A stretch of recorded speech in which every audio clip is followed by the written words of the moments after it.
ஆந்திர மாநிலம் விசாகப்பட்டினத்தில் சர்வதேச கடல்சார் ஒத்திகை நிகழ்ச்சியில் விமானங்கள் மற்றும் ஹெலிகாப்டர்களின் சாகசங்களை ஏராளமானோர் கண்டு ரசித்து வியந்தனர். இன்று முதல் 25ஆம் தேதி வரை 3 முக்கிய சர்வதேச கடல்சார் நிகழ்வுகளை ஒரே நேரத்தில் நடத்தவுள்ளது. இந்திய வரலாற்றில் முதல் முறையாக ஒரே நிகழ்ச்சியில் நடத்தப்படும் 3 நிகழ்வுகளை முன்னிட்டு ராணுவ ஹெலிகாப்டர்கள் மற்றும் விமானங்களுடன் ஒன்றுடன் ஒன்று மிக நெருக்கமாக வந்தும் சாகசங்களை நிகழ்த்தின.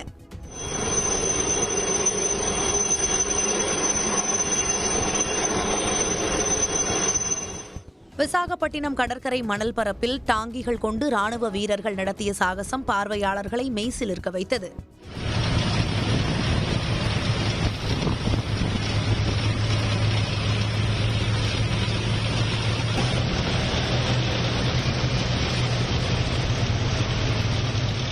விமானங்களில் தேசிய கொடியை பறக்கவிட்டு ராணுவ வீரர்கள் நடத்திய வான் சாகசம் பார்வையாளர்கள் உற்சாகமடைந்தனர்.